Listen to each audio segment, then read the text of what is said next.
Good morning, ladies and gentlemen. How are we doing today? Ooh, I know I'm hearing you guys are like, please take us back to school. We're tired of everything, blah, blah, blah. Anyway, so this week we're doing Unit 4, Intellectual Revolution, the Scientific Revolution, and the Enlightenment. A couple things before we do that. If you haven't done so already, please do your lockdown browser. Um, Download it. This week's test is on the MyAP website, and you'll need to do the lockdown browser to take it. What else? Also, if you haven't turned in your work, make sure you turn it in. Please do not do the test until you have turned in your homework. And also, by the time you're watching this, I should have given back the information or feedback for your HIPPO statements. Since this week's test is multiple choice stimulus, non-stimulus, and a writing component, you'll probably want that that information that I give you for the HIPPO. Anyway, I can't think of anything else. Since we're about halfway through the review, probably next week you'll have your second practice exam, so be prepared. So yeah, and remember, if you did better this second time than the first time, you get pretty much almost a letter grade up. Okay, so yeah, hopefully you'll do well. Anyway, and now if you do the opposite end, if you are not, well, let's not go there. Anyway, if you have any questions, feel free to ask, or you can wait till Wednesday when we do our live Zoom sessions. Anyway, if you have any questions, don't hesitate to ask. I'll talk to you guys soon. Bye. When we look at the causes of the intellectual revolution, we're looking at, of course, the Renaissance being the biggest cause of the intellectual revolution. This idea that now people are moving necessarily away from the church, they're thinking for themselves. Now, they're still very religious, and most of the scientists that we're going to be looking at, they're all very religious and had to walk that fine line between the religious aspects and the scientific aspects of what they were doing. But the Renaissance and humanism movement is going to be the biggest cause for the intellectual revolution. But it actually even goes back before that to the medieval universities, where those that were of the wealthy class, they wanted to get an education. And yes, it was mainly a religious education, but there were also opportunities to study non-religious items.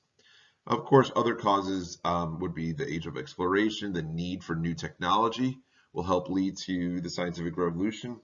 And of course, when developed, the scientific method is going to be used to not just talk about science, but also understand how people work, how society functions, and really scientific method will be used to explain all aspects of life, political, economic, social.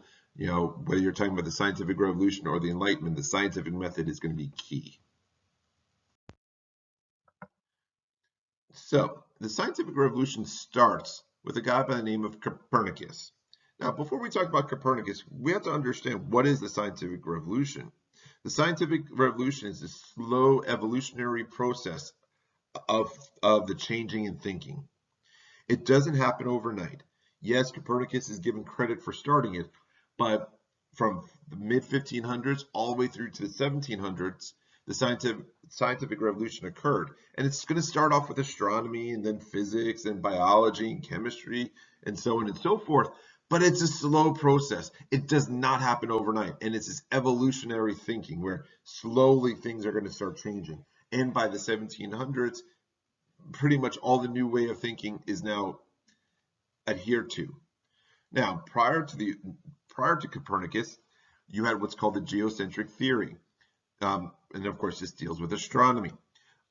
Aristotle and Ptolemy created this idea that God created the most perfect thing in the world called Earth, put that in the center of the universe, and put everything around it, including all the planets, the stars, the moons, the sky, and even the heavens in these crystal spheres, all circled the Earth in perfect circles. And of course, the church sponsored this because it sounded good.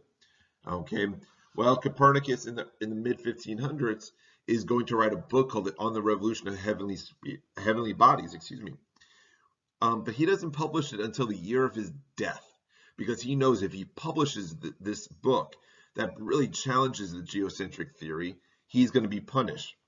Now, in this book, he talks about something called the heliocentric theory, where he believes the sun is the center of the universe, which is why we have night and day, we have cold times of the year, warmer times of the year, etc. And so it really challenges the traditional views.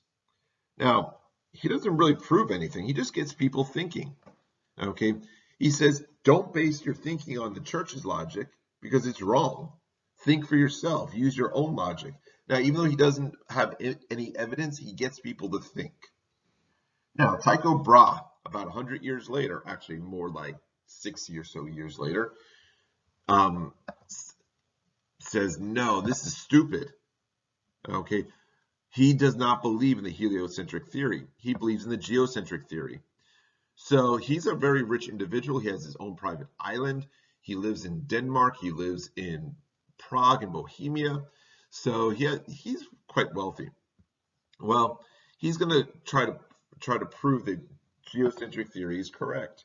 So he and his assistant, Johannes Kepler, for 20 years will write down everything they see at night, the position of the stars, the moons, you name it. Okay, well, unfortunately for Tycho Brahe, he dies, and Johannes Kepler is going to go ahead and take his work, Brahe's work, and use it to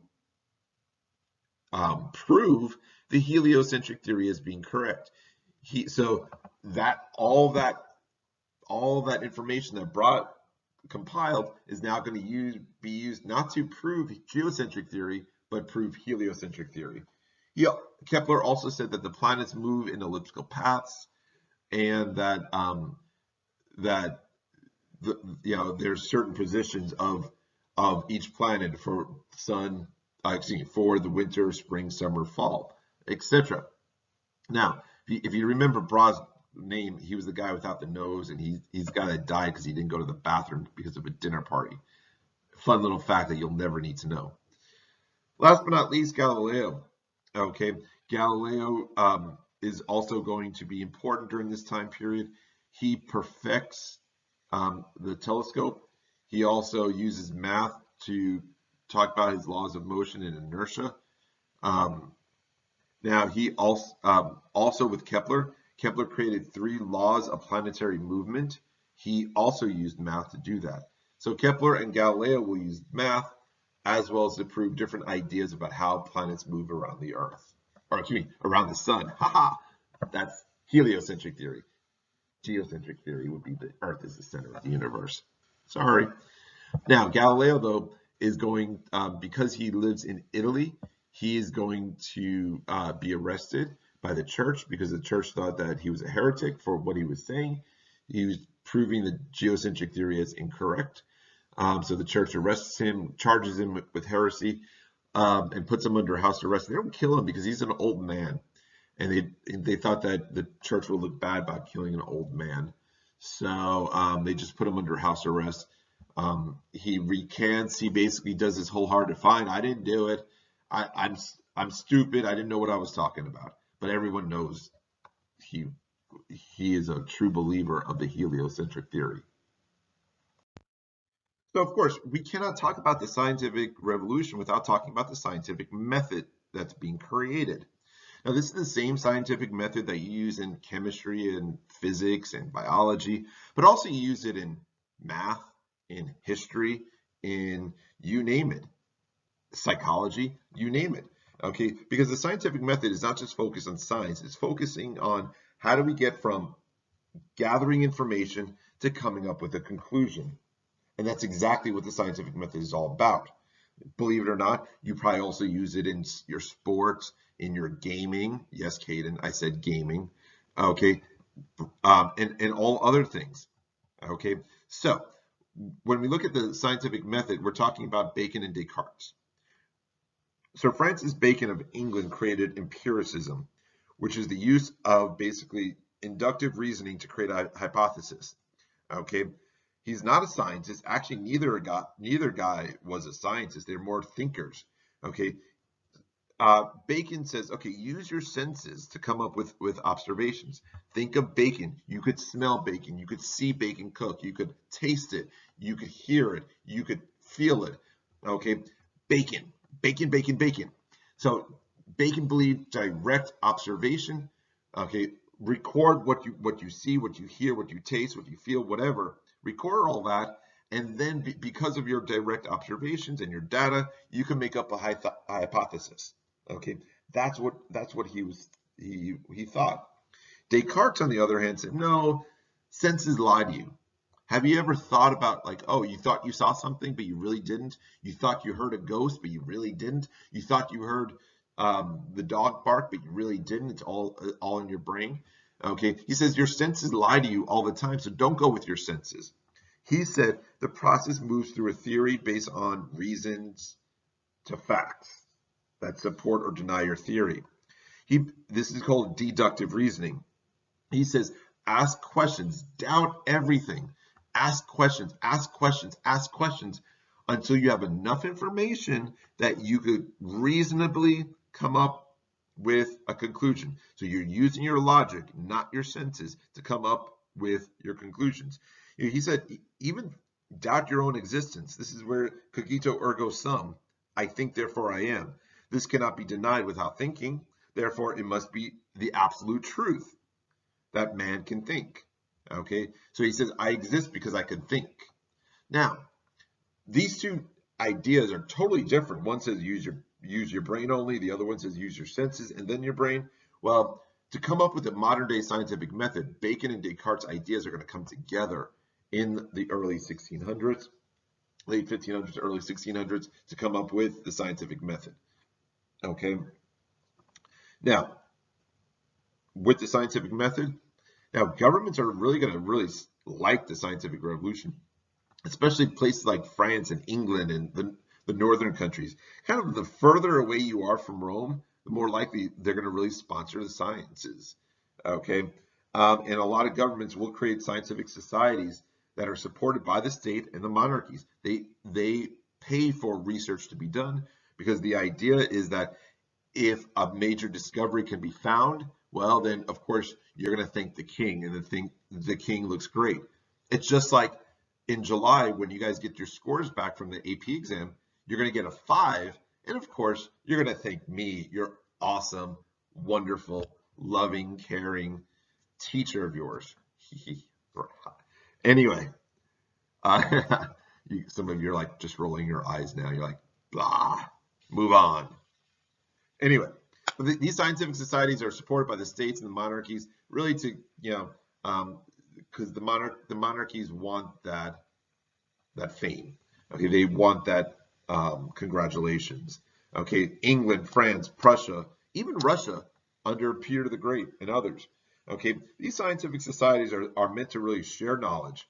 Okay, so that since most sciences or scientists work in a bubble, they work by themselves. Now, if you go into a scientific society like the Royal Society of England, you can meet other scientists that are going to they're going to maybe be working on similar topics with you, and then you could share your knowledge and maybe work together. Since studying science, by studying science, you're understanding God. So these scientific societies are really trying to say, hey, church, leave us alone. We're studying sciences so we understand how God works. This is why we're actually also going to have scientific societies in places like Spain and Italy. But again, they're rare. They're mainly in the northern parts of Europe. But still, we want to know what nature is. We want to understand nature because nature was created by God, and God is all-knowing and all-caring. And now we want to know how He works. Okay, really, there is no secularizing science. The scientists were not trying to prove the church wrong or God wrong. They were just trying to understand what was happening. Okay.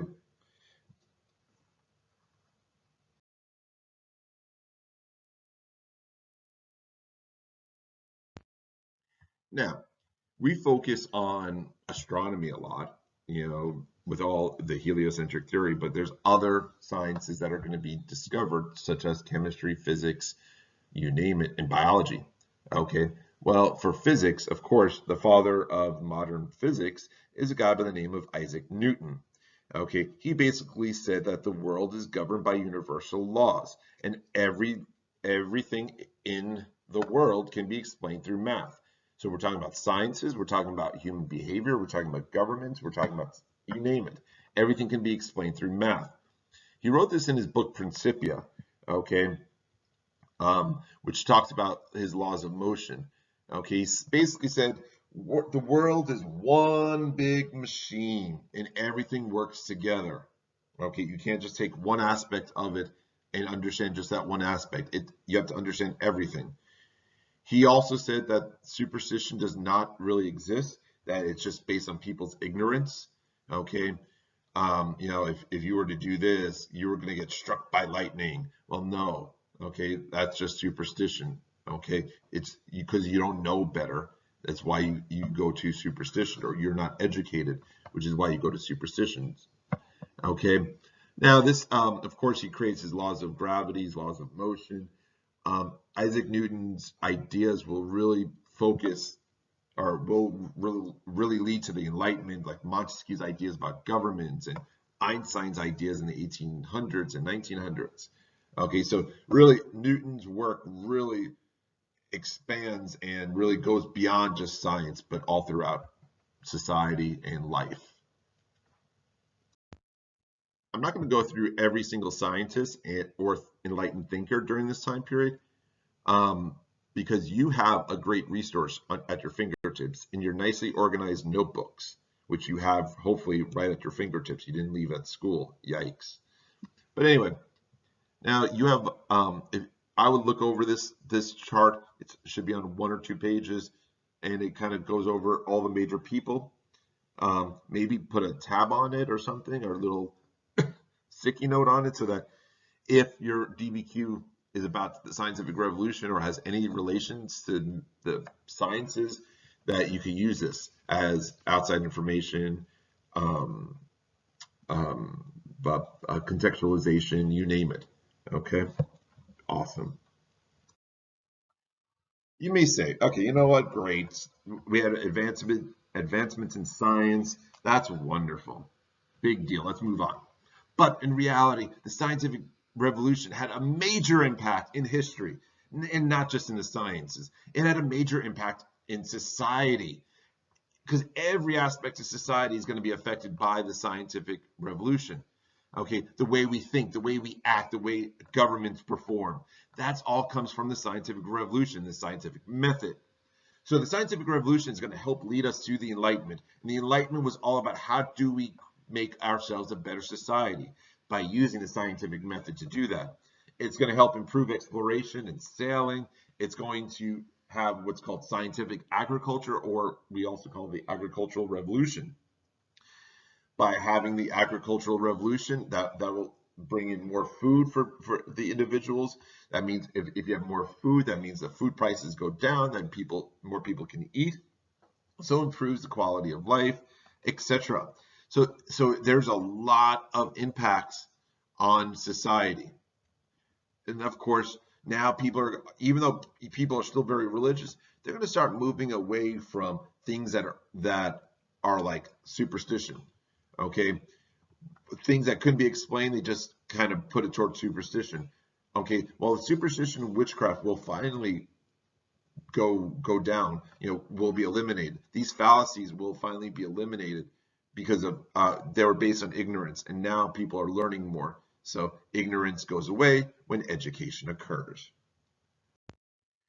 We know that witchcraft, witch hunts, things like that have been occurring for hundreds and hundreds of years. Well, it was ramping up during the Middle Ages because of just total despair.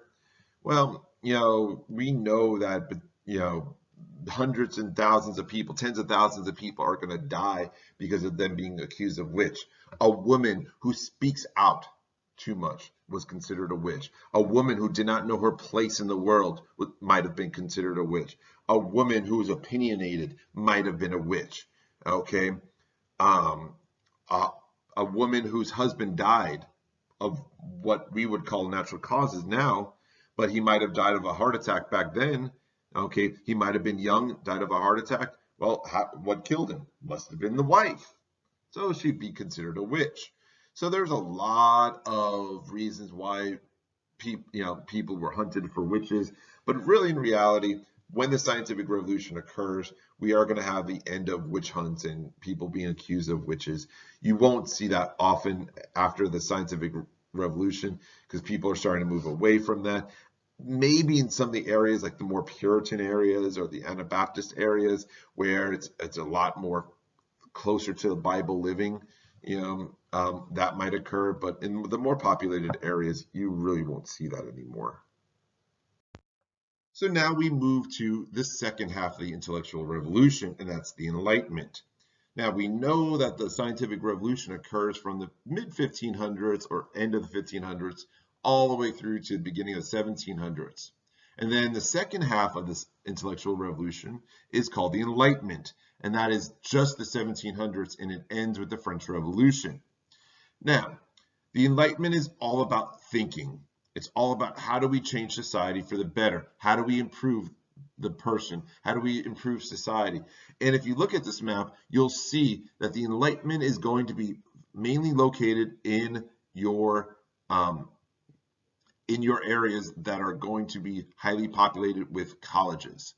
Oxford, Cambridge, London, Paris, Amsterdam, Berlin, okay, Rome even, okay, all these different areas where you have major cities and you have major universities. This is going to be the epicenter of the Enlightenment.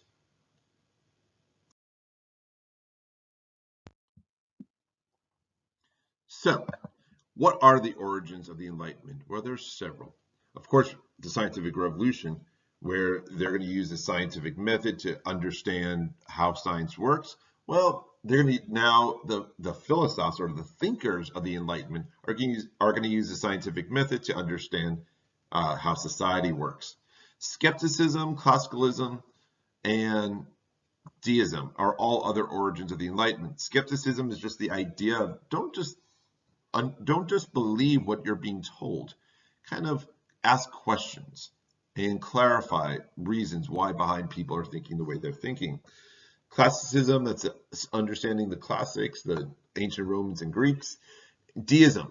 Deism is this belief, it's kind of the enlightened religion of the time of the 1700s. Deism is this idea that they believed in God. God created the universe, and the universe is this one big machine. Ha ha ha. Just like Newton, okay? But what they said that God created this big machine called the universe, wound it up, pressed the on button, and then walked away. He says in deism that basically God created everything, but he has no other impact on it. You are in charge of your own destiny, you make your own choices, etc. Okay? So that's deism, and deism is going to be really the major religion of the 1700s. This is why, like when our country's created with our Constitution and the Bill of Rights, there's no mention of God in there because all the founding fathers were, for the most part, deists. Thomas Jefferson being the biggest one, George Washington, you name it. They believed in God, but they didn't believe he had any, they didn't necessarily believe in organized religion. Now, when you look at this chart, you also see the impacts of the Enlightenment on society. Of course, we're talking about secularism is going to continue to rise. People are moving away from the church, even though they're still religious. They're moving away from the church when it comes to ways of thinking. The two babies that come out of the Enlightenment are, of course, the revolutions of France and the United States. Capitalism, Adam Smith's idea about capitalism, where basically people's spending habits determine the economy, not the government. So this is direct contrast from mercantilism. Education reform for everybody, including women, to a point. And of course, despotism, enlightened despots. Okay, now what is the Enlightenment? And the key concepts of the Enlightenment are listed on the right-hand side. Of course, we're talking about reason. By having reason, you're eliminating intolerance and superstition. Natural laws should regulate society and the universe, not the whim of people or what, the church. It's natural laws, again, created by math, using math to create these natural laws. Happiness is a human right, that life, liberty, and the pursuit of happiness. Progress um, helps to improve society. And of course, we said deism, the cosmic watchmaker. Um, Other things, education and constitutionalism, all these are aspects of the Enlightenment. Now, there are many different enlightened thinkers, and you have that chart that I just showed you a few slides back. Okay, but these are some of your biggies. Of course, my favorite, Voltaire, even though he's a little crazy. Montesquieu, Beccaria, Rousseau, Diderot are all some of your major thinkers. Again, know who they are, know what they thought. Okay, I'm not going to go over that I'm not going to go over all of these here. But also there's some women during this time period that are very important. Mary Wollstonecraft, of course, being one of the most famous ones. Okay, Mary Astle, she was the first female feminist who was calling for more equality for women, more education for women. And Emily de Châtelet, she was a lover of Voltaire. She translated Principia into French for the French people. So and basically, now you may say, wait a second, the Enlightened is mainly men. Why are these women involved? What is the role of women? What was the role of women during this time period? Well, a lot of philosophers thought that women should have rights. They're not necessarily equal to men, but they should have some rights. Okay, they should be educated. They should have some kind of intelligent life. Again, though it was a misogynistic society, so a lot of times they would be taught the womanly subjects, or maybe go a little beyond the womanly subjects, but not much, not like men. Okay, there were some women who wanted political equality. Not going to lie, there were some women that were calling for the right to vote, or the right to have a political job, even, or have a political say. But most did believe that there were different spheres for women. There was a public sphere for women where they presented themselves well, they were able to hold conversations, etc. And the private sphere for women, who basically, even if she had a job outside the home, her main job was to take care of the kids, cook, clean, and all that. Now, when we're talking about the Enlightenment, we are really mainly focusing on the upper classes, those that were able to get education. So when we're talking about the role of women, we're really focusing on middle class and above. Okay, the lower classes, they just focus on working. Okay.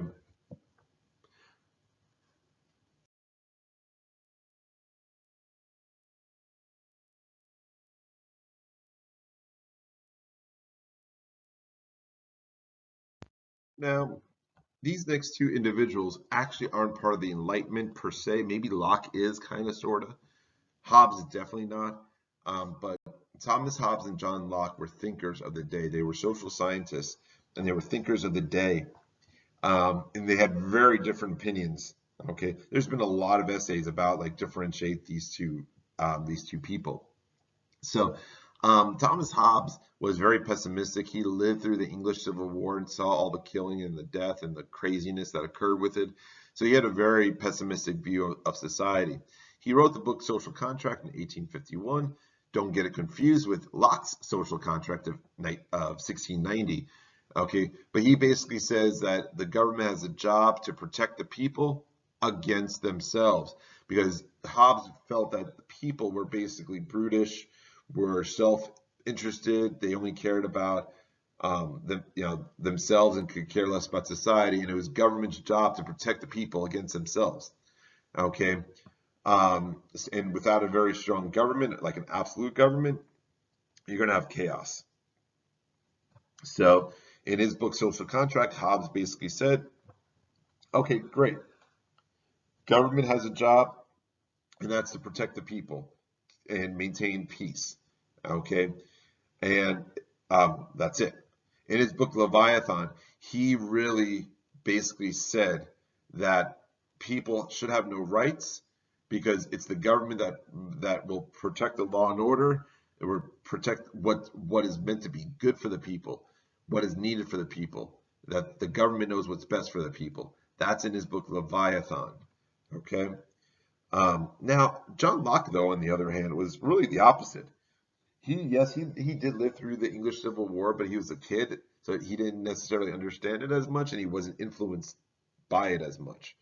But he's going to write several books, and one of them is called The Second Treatise of Government, where he used a scientific method to basically state that people are born free, and that it's the government's job to protect the God-given natural rights of each person: life, liberty, property.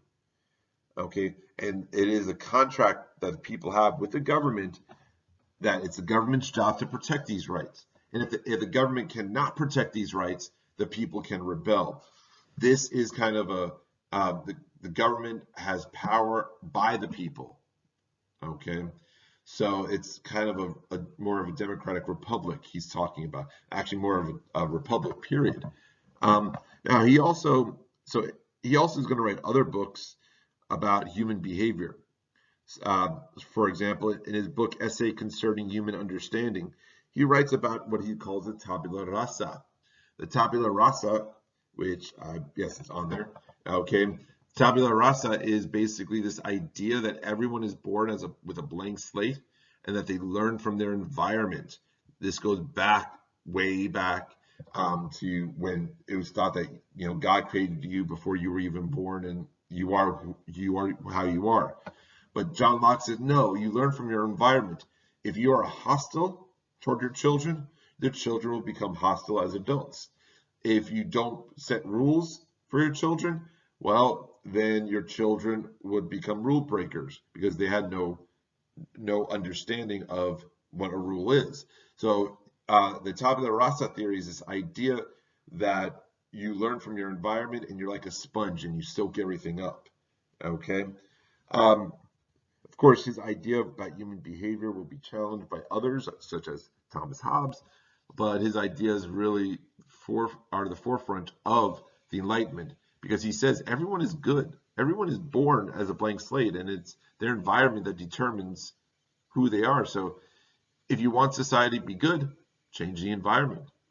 Change society, the environment of society, so that everyone is focused on the individual and show love and caring for every child. So Voltaire is another one of your enlightened philosophers. He's the one that basically talked about how freedom of speech should be protected. Okay. Now, he was arrested by Louis XIV for insulting some top nobles and women's looks. Okay, so he was sent to the Bastille prison, and eventually, when released, he flees France to go to England, because England was a much freer country. He believed in freedom of speech, but he also believed in equality in front of the law. Okay, he did not believe in equality for everybody in society. He said, in front of the law, justice should be blind. Hence, whenever you go to a courthouse around the United States, you see Lady Justice blindfolded, because Voltaire basically says that Lady Justice should be blinded. That your punishment or your case should be dictated based on the merits of the case, not what social class you came from, what religion you are, what nationality you are, what gender you are. That doesn't matter. So he's calling for equality in front of the law. Okay. And his ideas will be based, of course, in most constitutions later on, including ours. He believed in religious toleration, reason, limited governments, free speech. He believed in, he was a true deist. He was a 100% deist. So he did not like this idea of the Catholic Church telling people how to think, which is why he always said, crush the infamous thing, that being, of course, the Catholic Church. But he never mentioned the Catholic Church, because if he did, he would be arrested. So he only just said, crush the infamous thing, and in reality, no one was for sure what he would mean. But most people did, but the church didn't. I forgot to mention Denis Diderot on the last slide. He created the Bible of the Enlightenment, which was the Encyclopedia. his idea that he wanted basically all of human knowledge in one location, and that would be an encyclopedia. Um, instead of, so that if you're doing research or you need to know something, you could find it in one location. Um, that is something that was unheard of, because if you were studying astronomy, for example, then you would have like 10, 20 books all around you, and you have to go through each book. Now, the encyclopedia, it's one location where you get all your information. Other philosophers of the day is Baron Montesquieu. He wrote The Spirit of Laws. He talked about the separation of powers. He wanted to really have a limited government, just like England, where the king is not an absolute king, and there's power that's shared between the king, the legislative branch, and the judicial branches. There's another type of thinkers out there called the physiocrats. These are more the economic thinkers. Adam Smith, Francois Quesnay, Quesnay. Both of these basically said that the government should have hands off the economy, that economic activity should be totally free from government intervention, which both are talking about forms of capitalism. In Adam Smith's Wealth of Nations, he really focuses on that the law of supply and demand, market economies, basically the free market, that government should have little say in the economy. Quesnay says something very similar, but he focuses mainly on agriculture, and he says that a good economy will have agriculture as the backbone of its economy, because agriculture will always be needed because everyone needs to eat. Okay, now Adam Smith and Quesnay, these are all different.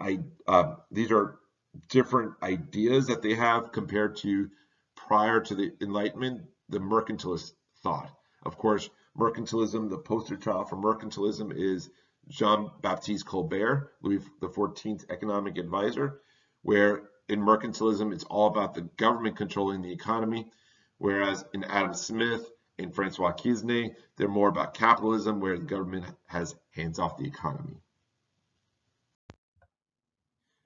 The last philosopher we're going to look at is probably the weirdest or strangest or most different, I guess you could say.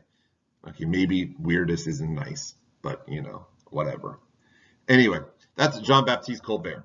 Jean-Baptiste Colbert is one of the last enlightened philosophers out there, and he was really different than the rest of them, because he called for the retreat from logic.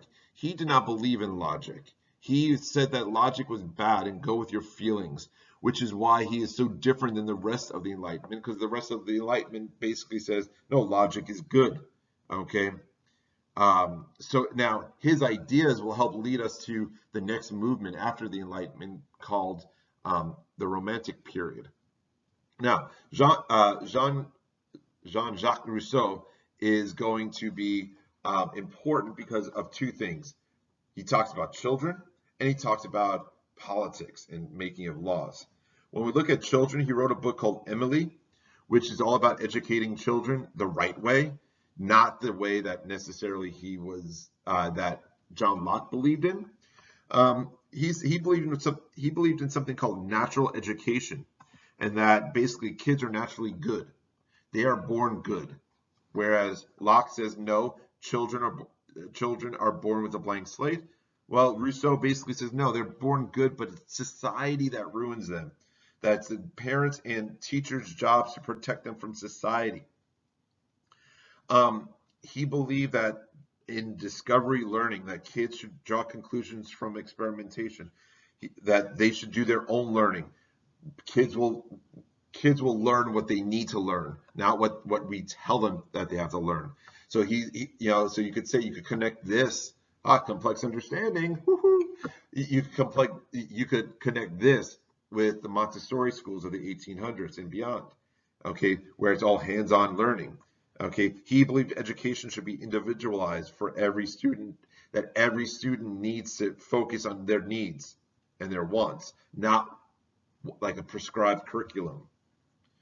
Okay, his other idea, but by the way, kind of before we move on, it's funny because Emily's all about educating children and taking care of children, keeping them good, keeping them happy. But he had 5 illegitimate children that he gave up for adoption. Okay, and he gave them up all to an orphanage. Okay, um, his all his illegitimate children and all of his uh, children through his marriage, he gave them all up. So probably did not follow Emile too well. Shocker. The other thing that you need to know about Rousseau is his social contract. The social contract is basically this idea that the government is for the people. He said that the social contract is between the individuals and government to create a civil society. Okay, rulers are the servants of the people. Um, that laws are basically the general will of society, what is good and what is needed for the majority of society. Now, Jean-Jacques Rousseau's ideas in the social contract will be used as a basis for the American Revolution and also the creation of the United States. They also are used in the French Revolution as well, without a doubt. But here's the thing.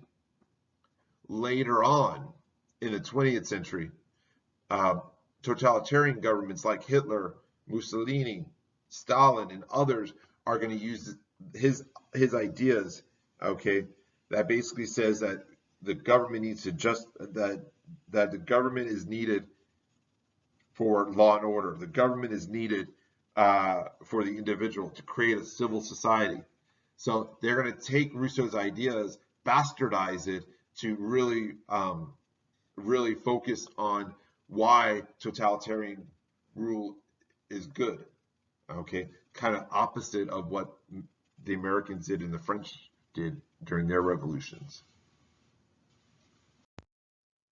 With the Enlightenments, spanning over around 100 years, the first part of the Enlightenment, first part of the 18th century, was more of a reaction to emotions and more toward, let's be logical, not emotional. Midway through that mid-century, we're talking about skepticism. People are skeptic of the ideas in life, society, so they're questioning everything. And then in the last part of the century, the 18th century, last 3 decades or so, you're going to see it as being more radical. This is when you're starting to have the revolutions of America and the French revolutions. So they're going to take the ideas of the Enlightenment and be more radical. The love of mankind is more important than stability. Okay, but then you're also going to have some rulers of countries that are going to use the Enlightenment for their own benefit. Okay, now let's understand. No one during the Enlightenment believed in a democracy. The philosophers, the enlightened rulers, no one believed in democracy. That's crazy talk. That's why there's no true democracies other than Switzerland to this day. Okay, well, rulers are going to try to tell their country, hey, I'm going to incorporate enlightened ideas to make our people better, to make our country better. In reality, though, even though they're saying they're doing everything for the people, in reality, they're doing nothing for the people. Okay, it's all about keeping themselves in power. The 3 most common enlightened despots of the day would be Catherine the Great of Russia, Frederick the Great of Prussia, and Joseph II of Austria. Okay, other countries like England and France, they're not going to really have enlightened despots. They don't really partake in it. They have enough power as it is. Well, the first enlightened despot that we're going to look at is Frederick the Great, the guy who never really wanted to be in power. Remember, he was the guy that, as a child, he played music. He just liked playing. I believe it was the trumpet, but I could be wrong, and the violin and other things. And he just loved playing the music. He loved reading. He loved being part of the Enlightenment. He never wanted to be a ruler, but then, of course, his father, the military dictator that he was,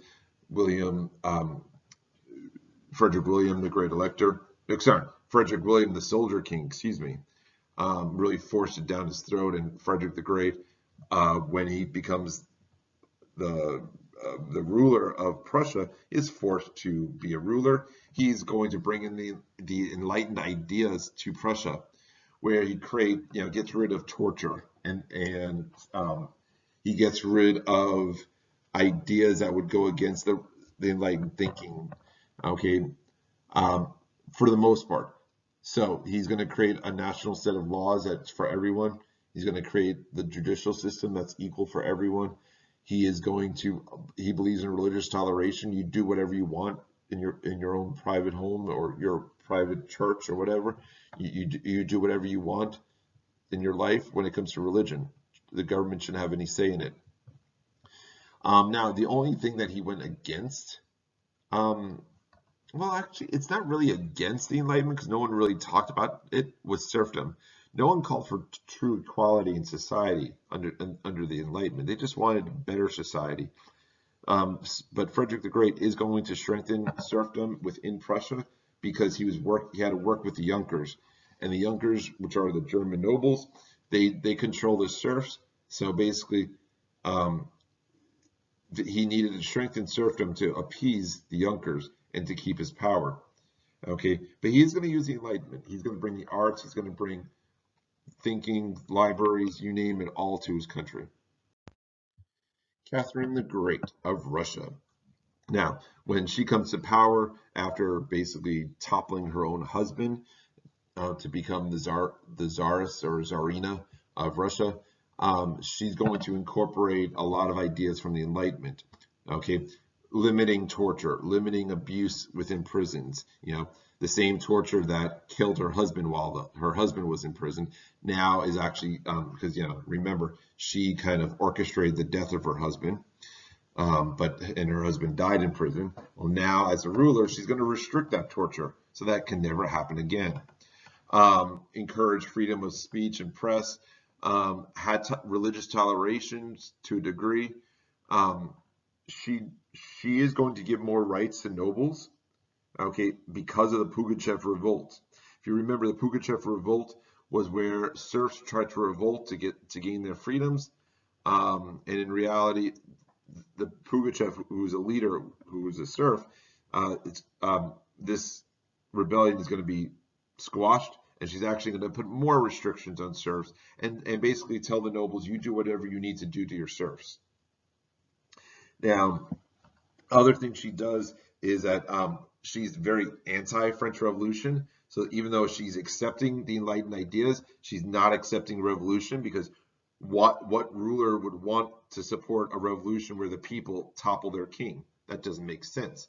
Why would she support the French Revolution and give ideas to people in Russia to do the same? She's also going to expand the borders. She's going to continue the reforms that Peter the Great did and really come to full power. Russia is going to be really, during her reign, equals to the rest of Europe. She also does the partitioning of Poland, where eventually Poland disappears, where she makes agreements with Austria and Prussia to basically take all this good land that was Poland and bring it into the Russian Empire.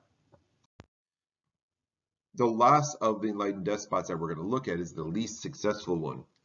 Now, Joseph II of Austria, son of Maria Theresa, officially only ruled for about 10 years. He did rule with his mother early on when he was too young to rule by himself. And he had advice from his mother, Maria Theresa, that you cannot be too ambitious when it comes to reforms. Joseph II was a true child of the Enlightenment, and he believed heavily in the Enlightenment, and he wanted to make drastic changes. But we know when you make drastic changes quickly, they don't usually last. Think about this. When you want to make a change, when you want to lose weight, or when you want to, like, say, hey, I'm going to get straight A's, so I'm going to do all my homework, okay? And you do it all of a sudden, it's a massive change for you. Okay, I'm not going to play any games. I'm not going to do this. I'm going to do my homework first. Well, if this massive change is too quick, too soon, it's not going to last. It's just not going to happen. That's what's happening to Joseph II. When he ruled by himself between 1780 and 1790, he's going to abolish serfdom. So that right there is going to anger the upper class, because now they have to actually pay their workers on their land, whereas serfs, they didn't have to pay. They're going to abolish the robot, which is the forced slavery, basically. Again, kind of same reason as before. Now the nobles are going to be unhappy about that. Abolish torture. All these are ideas of the Enlightenment. He's going to allow religious toleration in a country that is predominantly like 96% Roman Catholic. He's going to allow other religions to practice there. That's going to anger the church. That's going to anger Catholics, but it does help Jews, Protestants, and anybody else. Okay. His goal was to have the state as being powerful. So he has, by making the state more powerful, means the church is going to be less powerful. And that's not good when you're talking about a country that is predominantly Roman Catholic. Okay, 96% of the population was Roman Catholic, and you're telling them that the church is weakened. Not gonna be good. His own mother basically even told him, you need to calm down with your reforms. They're too drastic, too quick. Okay, and well, he did not listen to his mother. And then, unfortunately for him, he dies of a natural death in 1790, and his brother comes to power. His brother is Leopold II, I believe. Yes, Leopold II. I can never remember the numbers, but Leopold II comes to power, and really the first thing he does is brings back serfdom, the robot, torture, the Roman Catholic religion being the major religion, etc. Basically, he's undoing everything that Joseph II did. So Joseph II is considered really the least successful enlightened despot because he ruled too quickly and caused too much change. Whereas other people who ruled for 40 plus years, they were able to do these change over time. You can't do this change, all this change in less than 5-10 years. So, while we're talking about the enlightened despots, let's talk about some of their wars. Okay, the most important war starts off with the coronation of Frederick the Great of Prussia and also Maria Theresa of Austria. Now, if you remember, we had the Pragmatic Sanction last unit, where Maria Theresa was given the Habsburg land because her father, Charles VI, had no son. So he made an agreement with all the other people, all the other kings, rulers within the HRE that says, if you allow my daughter to rule the Habsburg land, I'll give you something in return. I'll give you money, land, and whatever. And they all agree to it. But in 1740, both Maria Theresa comes to the throne and Frederick the Great comes to the throne. And what's going to happen is Frederick the Great's like, whoa. No stinky woman is going to rule within the HRE. This is going to be easy pickings. So what Frederick the Great does is says, hey, if we attack Austria, they're not going to listen to their woman ruler. So we're going to attack Austria, take all the Habsburg land away, get rid of the Habsburgs once and for all, and we're going to be the superpowers within the HRE. This is going to be called the War of Austrian Succession. It lasts for about 8 years. Frederick the Great wanted Silesia, which it was an area which was rich in natural resources. But of course, he wanted really all of the Austrian land, or all of the land of the Habsburgs. Well, what's going to happen? Prussia and France are going to be on one side of this war, and Austria and England on the other. Now, France joins into this war because the Bourbons hated the Austrians, hated the Habsburgs. Okay, so they joined in because they hated the Habsburgs and they wanted to weaken the Habsburgs. Okay, we saw that in the 30 Years' War, now, which was about 100 years earlier. Now, because France joins Prussia, France's arch enemy, England, who has really, they could care less about the Habsburgs. They don't like the Habsburgs, but because France joined in, now England's going to join in because England and French are arch enemies. And by the end of this war, you're going to have what's called the Treaty of Aix-la-Chapelle, which basically says that Silesia is given to Prussia, the land that he wanted originally, but nothing else. No other land will be given to Prussia. So Maria Theresa still controls Habsburg lands. Yes, she lost Silesia, but the majority of the land is still part of the Habsburg Empire. So everyone's fine. Everyone's happy for another 8 or so years. And during this time period, France was started being like, whoa, whoa, whoa, whoa, whoa. Prussia's kind of strong. Frederick the Great is a little too strong for us, and we don't like that. So France decides that they want to switch sides and join their arch nemesis, Austria. But Austria is like, how do we trust you, France? We don't like you. You don't like us. So, and the way that they say, okay, we need to trust each other is by marrying the two families together. This is going to be called the diplomatic revolution. It's a revolution where there's no fighting. It's just all about marriage. Louis XV's son is going to marry Maria Theresa's daughter. Okay, Louis XV's son who's eventually going to be named Louis XVI, marries Maria Theresa's daughter, a woman by the name of Marie Antoinette. This is called the diplomatic revolution. And so France officially switches sides and joins with Austria, and they form an alliance. Well, England's like, I'm not going to be on the same side as France. We don't like Prussia either, but I'm not, the French people are yucky. So England switches sides and joins Prussia. So now it's England and Prussia versus Austria and France in what's called the diplomatic revolution. They just switch sides, basically. Okay. This will start another war. This is a true world war because it's occurring on 3 continents: Europe, North America, or the Americas, I should say, and also in India. The part that deals with Europe alone is called the 7 Years' War. Okay, in America, it's called the French and Indian War. Okay, so you have the two sides, and basically, England tells Prussia, "Hey, we're dealing with France in the Americas and also in India. We can't really fight. You're on your own." So it's pretty much Prussia versus the rest of Europe, and Prussia holds her own. Okay, they do not lose. Out of the 3 arenas of fighting, wow, I keep losing my voice. Out of the 3 arenas of fighting, the European arena of fighting ends first with the Treaty of Hubertusburg. Basically says, you know what, we're not going to fight in Europe anymore. The war is over in Europe. Prussia gets to keep Silesia. Nothing changes.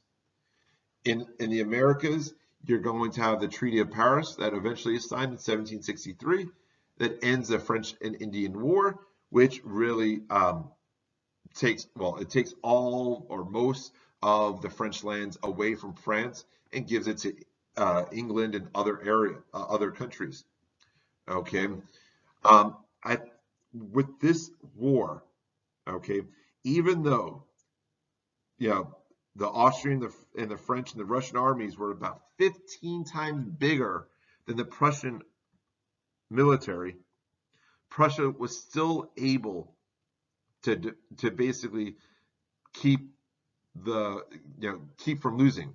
Think about that. For every 1 Prussian soldier, there was 15 others against him, and they were still able to beat him. Now, so what's going to happen is this: France is going to be hurt tremendously by especially the French and Indian War, because most of their land is going to be taken away and given to England and other areas.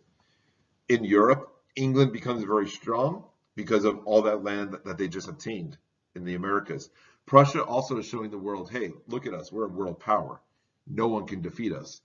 Okay, so this pretty much really reshapes the political power within Europe, these enlightened despots. Russia is becoming powerful. Prussia is extremely powerful. England's pretty powerful.